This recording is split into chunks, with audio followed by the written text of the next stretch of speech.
Right, good evening. Not ideal conditions for filming, but if I don't show you this, you're going to miss it. Because I want to get this completed tonight. I've got less than a week now till the electrics go in the garage area. I think I left you last time talking about putting a frame in here. So this is a 30 by 30 mil steel section, just square box section, two frames or three frames on the bottom and then one connecting piece across the top. That's all been bolted now and screwed in place, and that is solid. So the reason for doing this is to mount the inverter and also the battery onto this wall. This is just pushed, the decorative panel, insulation panel is just pushed up to the other side. I have collected some more trailer board, 18 mil, so that is now going to go on this side, and then the electrics can be mounted onto the onto the trailer board. I've had to take the water heater off, and I've had to disconnect some of the plumbing. So I'm just leaving that for the minute, concentrating on the trailer board, and then I'm going to look at maybe slightly tweaking the hot water cylinder, but I don't know yet. It could be one of the things where I just leave the hot water cylinder off for now, let the electrics get it put in place, and then put the water cylinder on a little bit later. So I don't know, but I'm showing you this now because the next time you see this area it's going to be completely done. So catch you later. So welcome to episode 14 now. I'm under pressure this week. I'm under pressure to get the vehicle ready for the electrics next week. It's Wednesday. I've just picked up the roof rack from the galvanizers, and I've taken that over to the powder coaters. That hopefully should be ready Friday. So this weekend, no time to rest, but I am going to be fitting the roof rack this weekend. I've just picked up the aluminium from the laser cutters, and I've just gave that a coat of paint, just some Amorite. I'm not going to pick it up because the tin's a little bit messy, but you can see Amorite, smooth black that is, and that's the front section to the roof rack. So that's dry tomorrow. I'll flip it over, or give that another coat. I don't know. I'll flip it over and and give it. Obviously, that's going to need another coat. That anyway. But I have got a UK first to show you tonight, which is going to be in this box here. Well, there's actually 3 boxes in total, so like I said, UK first, and I'm really pleased that I've got that to show you. So right, okay, something else I've been doing.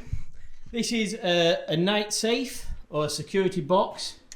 This stands about 300 mil tall, a foot tall, and it's about 6 inch by 6 inch. Nice security safe, lockable, and this is for our passports and any cash we carry, or any valuables maybe. Yeah. So this is solid steel. This actually came off a job I was working on, and it was left in the office with a key, and it's like, I know where that's going. Right, okay, I'm going to get you set up, and we're going to have a look at what's in these boxes then. Right, okay, let's just move this, the safe. And we'll start with box number 3. Now, this has come all the way from Switzerland.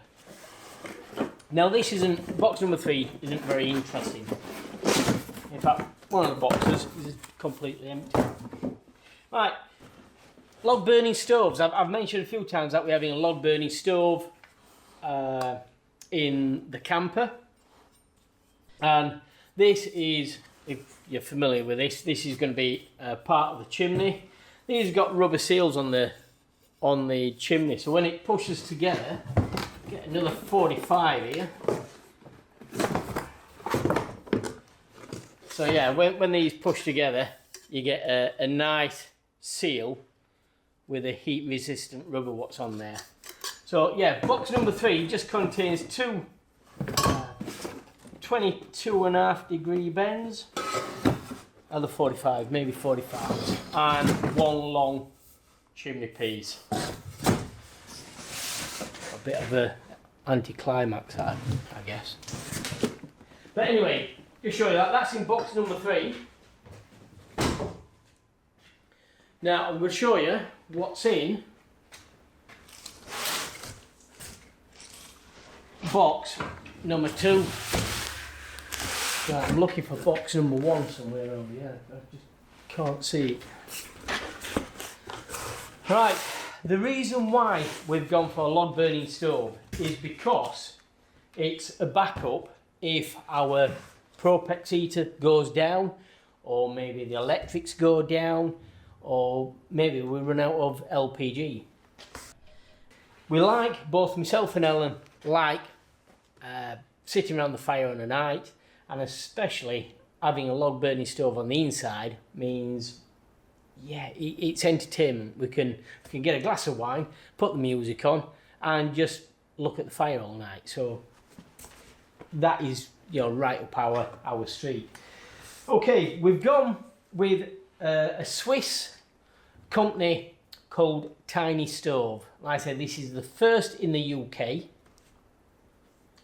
and we first saw the company, or the guy what makes these, out at the Overland show in Germany, and I looked at the, you know, the setup and his fire and everything, and I thought that is really good, really good. So yeah, that stuck with me all this time, and now we've finally got one of his stoves. So this is the top part of the chimney, what goes through the roof. So on top we've got a brass fitting, and this cowl, as you can see, it's now in its closed position, so no water, no wind, no rain can actually get into the chimney and run down the fire. Now this all operates from inside the vehicle, so this may be a little bit difficult to do it on my own, but if we're going to have a log burning fire night, then basically from inside you just push, this is where the roof is, just here at this section, but from inside you just push this up. I say it's probably a two-handed job, which it is. Oh. There you go. Obviously it's a little bit new, so it's quite stiff. So from inside you just push that up. Oh.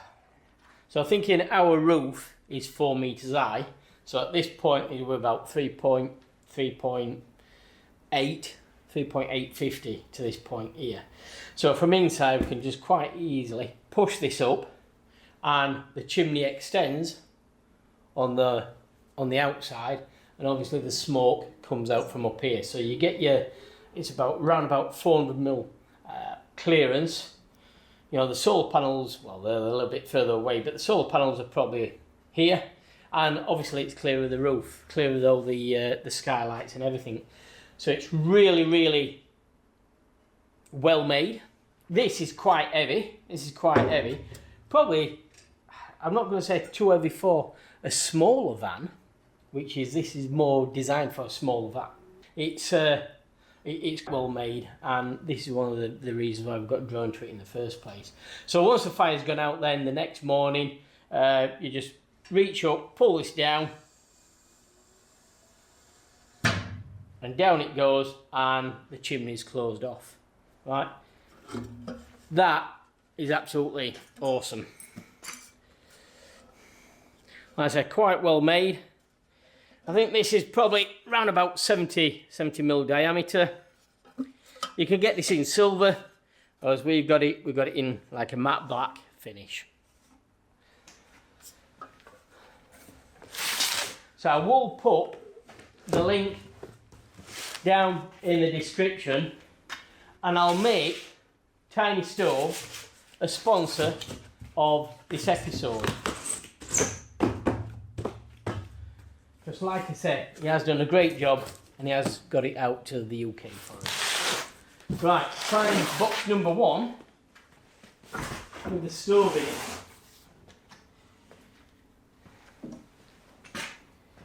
Right, it's down here.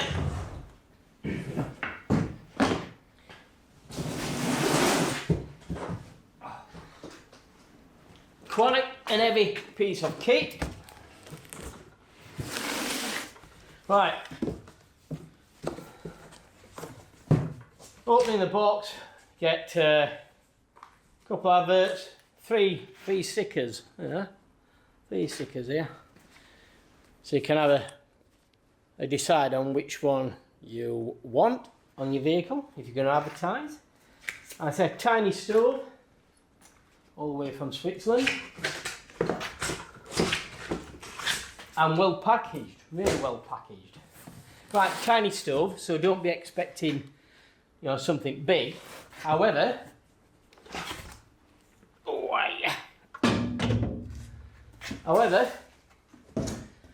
this stove, I'm going to get my tape measure a bit and I'll measure it for you. This stove ranges from 1.5 kilowatt up to 3 kilowatt. Now, thinking our Propex heater is a large heater, 24 volt, and that's 2.8 kilowatt. So this will quite match our Propex heater. So that's how good this is. Right, dimensions, tape measure. One here. So this stove stands at 300mm high, so that's a foot high.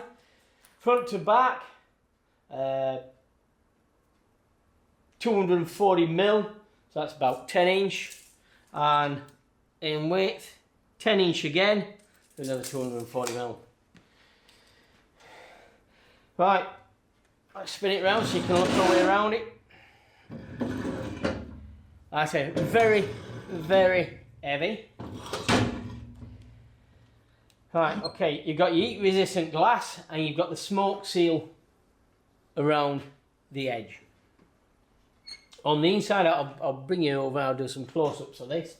But on the front, we've got the air inlet, so this can adjust the burning, how fast the timber or how fast the material what you're burning. So that's an air vent. The second one alters the ashtray inside, so you can actually shake the ash into the ashtray. As you can see, this is all stainless steel, really well made, and so on.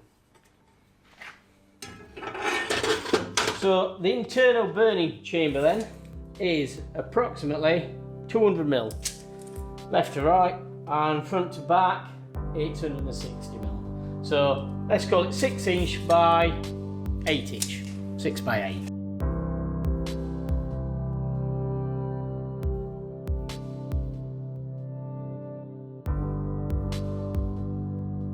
Comments please, it's really well made. Like I said, I will put the link in the description, but like I said, I've not seen any as well made as this, hence us buying from Switzerland. Okay, not cheap. You're roughly talking about £1,000 for the stove, and you're talking for the chimney, the top section, again about £1,000. But I mean, I say, you may think that's expensive. I could agree with you if it were rubbish, but it's not. It's very good quality. So I can't wait to get this in and get it lit and have that glass of wine or whiskey and sit there watching the fire. Right, Friday and it's raining. Right, a little bit of an update. My doors and windows now are cleared of customs down in Dartford. So yeah, I'm just waiting. They're down for delivery Monday when this vehicle isn't here and it's over at Split Charge getting the electric sorted. So and under the worktop, I've ordered an oak worktop and that's coming Monday as well. 2 main items I've been waiting for the last week, praying that they're going to turn up, and they haven't. So yeah, I don't know how that's going to work. So I thought I'd bring you in now and just show you what I'm up to. Put some lighting on there. I need to get some more lights in here. The drawer at the base of the bed. So quite a large drawer. And you can see that's the water tank insulated and underneath. I've just put the sender unit in there. Well, not the sender unit, but the level sensor. That's the access hatch. And I've also put in, at either side, the storage boxes. So I've got these all sprayed up in the workshop, and these are ready to fit. But I just thought, well, I'll get the drawer in now, because it's one of the things where I'm going to be scuttling about, and I don't want to scratch the new woodwork on the steps at either side. But I'll come back to them very shortly.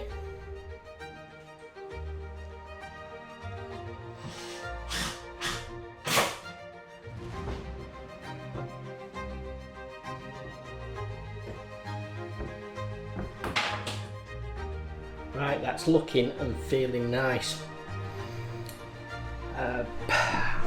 I've got some drawer runners where they are lock in place drawer runners, but I don't know whether they're going to be adequate enough. So I may have to change them. And like I just said, the handles are not going to work. So there were lockable handles, and they're not going to work. So yeah, not sure what's happening with that. But you can see the bed base is coming on now.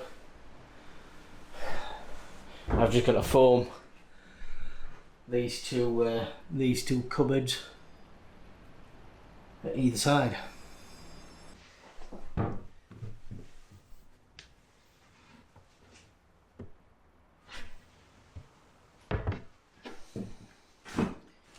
So that's the bottom of the bed, just about complete. I will have to put something on, a little lipping around the edge, just to carry the mattress, but as I can continue with that now, once the garage roof goes in there.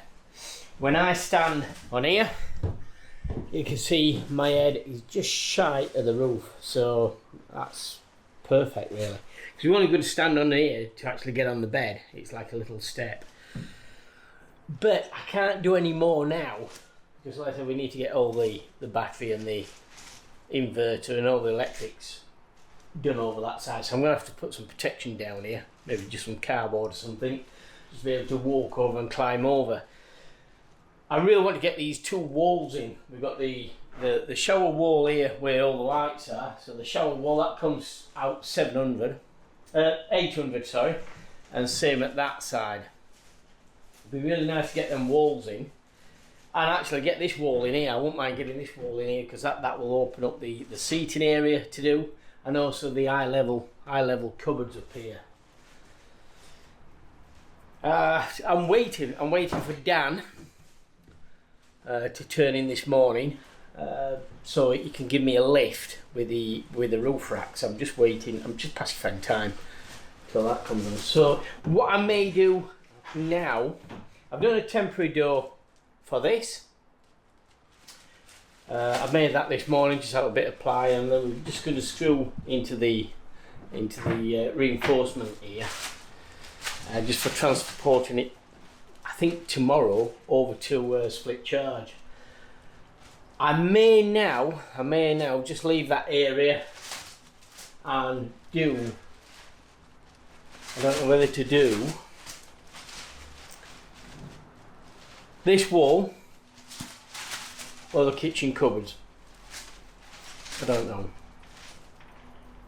I'm spoilt for choice. Right, okay, carry on. Right, it's not nice out there at the minute, so we're doing some internal jobs, and then Dan will give me a lift, hopefully after lunch, when the weather's set to get a little bit better. So I'm on with this internal wall, I've decided.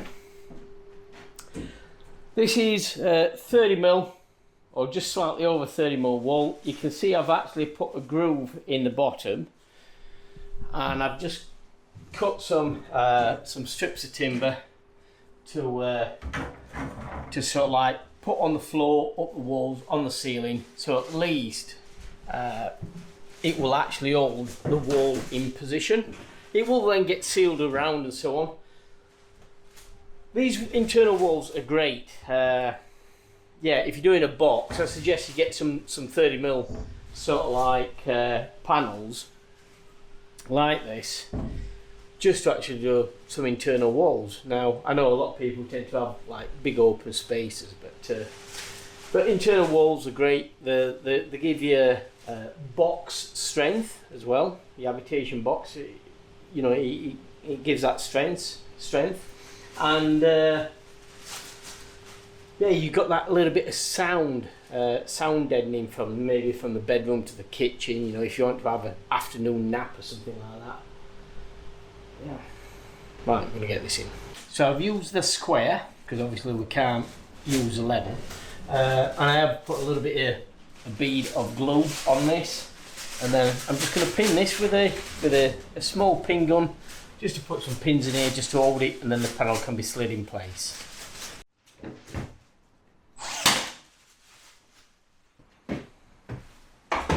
And that's the beauty of having plywood in the walls. It gives you a really good fixing.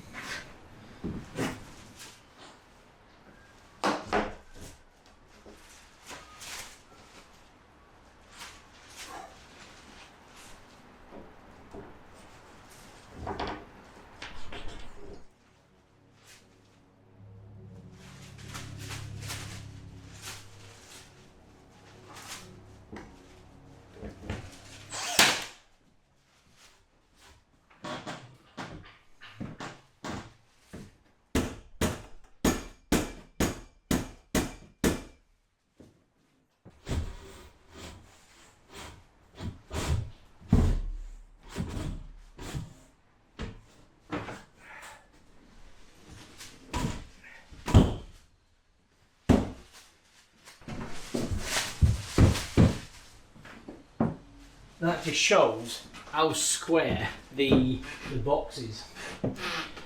Now, admitted, I put the props in there to actually try to force the ceiling or the roof up, so I didn't want to scratch the roof here. I didn't want to put a line in the roof.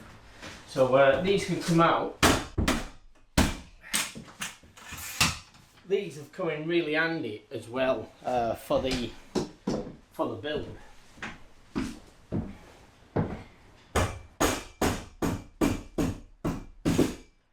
So that now, I'll probably just put a little bit of, I like to say a little bit of silicone around there, but I don't think it really needs it. But that means I can actually now concentrate on the seating area here. I've got the little corner piece just here, which will return onto here. So that will give a little bit of a return for the doorway.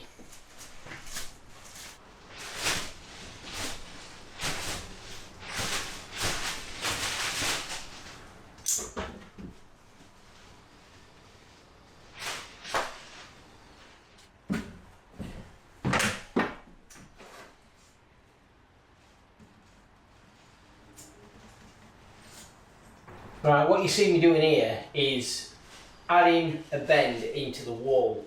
This, without saying, instantly strengthens the wall.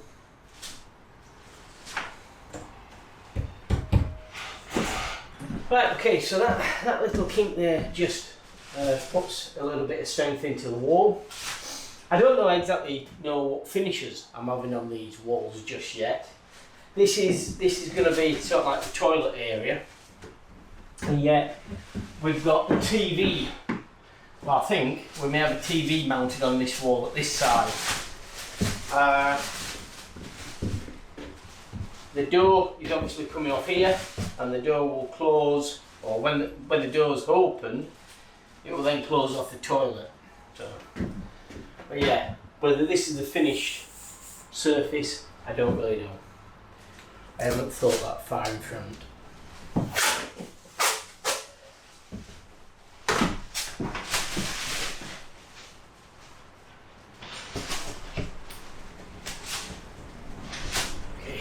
let's take a look at that. Like I said, really nice that's finished, and so on. So like I said, that just leaves it now where I can start the seating area. So like I've just mentioned, the windows, the worktop, the doors, everything really is coming Monday when I'm not going to be here. So what a disaster that is. However, one thing what I was going to plan is the roof rack. It's back from the powder coaters, and just to recap, it's went for galvanising, went to the powder coaters, got cleaned up, and then powder coated. So yeah, that's it. Nice matte black finish. I know the light isn't fantastic, but I mean, it's a little bit depressing out there. So yeah, really nice brackets. You know what I mean? I just need now. I mean, it's eased off now a little bit. So I think I'm going to start by getting this roof rack on. So you've got the A-frames, and then we've got the other roof sections. Got the sheet there to go on the top as well, and then back over there in that large box we've got the lights, which I've got to fit this weekend. And we'll have to do a temporary door for side of the truck, because we're going to drive that from Sheffield to Rotherham, which ain't far, but I can't have a gaping hole or plastic flapping around, so that's another disaster. I was hoping to get the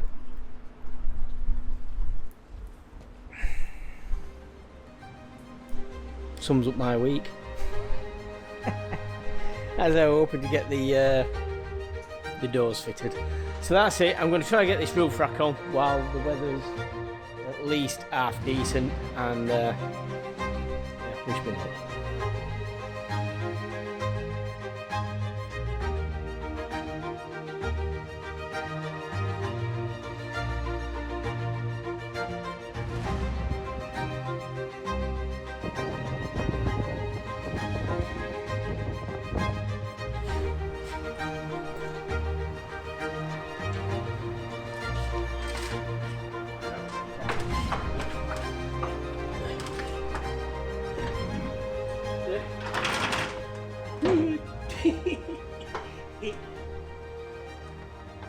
Right, I'm down to the last few bits now. The big base plate's on. I've just got. I'm just cutting out these for the spotlight. I'm using a jig for that, and then that's for the aerial. Right, whilst I'm waiting for the ranges to stop, I'll show you the lights. So these are Oaks beam lights. These were doing the circuit with a lot of influencers, sort of like probably 2 years ago now, and I got a couple of sets. I run a ladder Neva. In fact, I'll put the video up here just on the link so you can watch that if you're interested in old classic cars. But we fitted these lights to them. Now, Oaks beam lights, I'm going to say, are very, very good. And now I'm not saying that because I was sponsored by them or anything like that. They are very, very good. Really simple to wire in. Really simple to wire in. Yeah, these are brand new in the box. That's the wiring loom for them. You can have coloured lenses. You can have them connected to a sort of like a control panel where you can put different lights on and things like that. But no, these are going on the truck. So I just thought I'd show you these.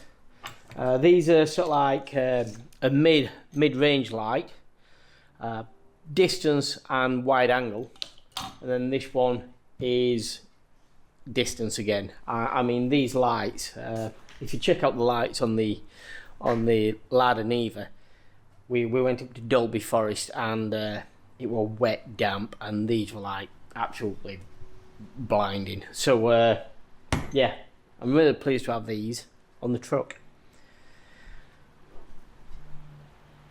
Right, time to get them fitted, I guess. Right, it's 6:20 on a Saturday, so that just leaves tomorrow just to get some tools together, tidy up the mess from today, and get myself over to the electricians. Right, okay, as you can see, I've put the lights on and the roof rack now is all complete. Battling the weather, the wind, a little bit cold. Still got some of the flange nuts to paint. And I do apologise again about the light.